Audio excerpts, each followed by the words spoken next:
country have now surpassed automobile deaths. It's something we have to get a handle on for ourselves, for our children, and for our country.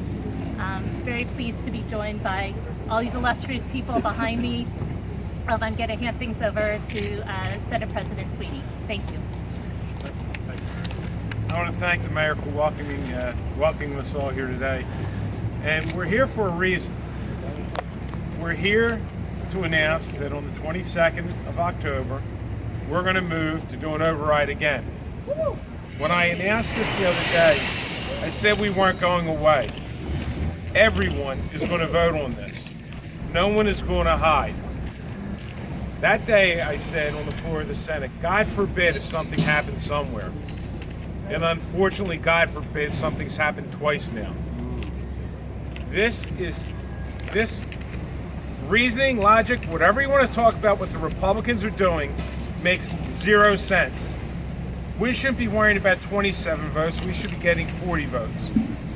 This is a common sense measure. When you think about it, the courts are asking you, can you help us make a decision to make sure that someone that has a mental health record, has an issue, and wants it expunged, we need to know more about this individual. And they're saying no? At some point, you gotta stand. You gotta stand for the people and not for the governor of this state. This is a mental health issue, it's a gun safety issue, and we are not gonna walk away from this. My colleagues on the Republican side of the aisle will vote on this, yes or no. There's no hiding from this issue, and if I was them, I would think long and hard, and it should be 40 votes, not worrying about 27.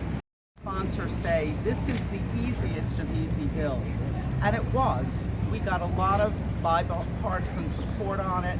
There was not a peep of any kind of concern because it is an excellent and simple bill. Unfortunately, when the governor speaks, the Republicans have jumped in, and I'm actually astounded. In fact, a reporter walked up to me in the hall when we did the last override attempt, and he said to me, I think this is going to be the bill where you're finally able to override because it's such a great bill and it's easy. And I said to him, I'm not sure. Sure enough, we didn't. I'm hoping this will be the time. It's the right thing to do. The statement that people are making by not voting for it is, first of all, a mistrust of the police. They don't want the police involved in the process, which is in keeping with some of the terrible things that we see in the country today, but we don't expect it to happen with our Republican colleagues. So it's a mistrust of the police and a feeling that guns, they don't want to take any chances that guns might not get into the hands of people who want them. And that's really the meaning of the bill. My name is Andrew Zwicker. I'm a scientist and a teacher at the Princeton University Plasma Physics Laboratory. As a father and as a husband of a school teacher, I stand here horrified by the amount of gun violence not only in our schools but throughout our communities. Even in New Jersey, where we have some of the toughest gun laws in the country and one of the lowest murder rates, every 19 hours someone is killed by a gun. This epidemic of gun violence has to stop. How often does a bill this important get passed by both houses of the legislature unanimously? Yet, we see that the Republicans that originally supported this bill refused to stand up to Governor Christie and his presidential ambitions and do the right thing for New Jersey. Too often we are hearing from Republicans, I was for a bill until I was told to be against it. If Senator Bateman in the 16th District does the right thing and support a bill that he originally sponsored, I can tell you that the work here in the 16th is only 1/3 of the way done. Because my opponents in the Assembly also voted to support this bill, and they have never once voted to override a veto. Just recently, when asked, they refused to commit on whether they would override this bill, the veto on this bill. I am deeply saddened by the recent gun violence all around us, and especially by what is happening in our school campuses today. I am greatly troubled by the shootings in Oregon, Tennessee, South Carolina, Washington, California, Wisconsin, and Arizona, because all of these shootings have one thing in common. shooter had a mental illness. My name is Maureen Vella. I'm a candidate for assembly in this district. I'm an attorney and a judge, but most importantly, I'm a mom.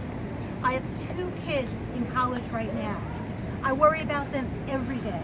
I think about their safety, and I think about gun safety laws. It's not right that I should be thinking about this all the time. I'm proud that New Jersey does have some of the safest gun laws in the country.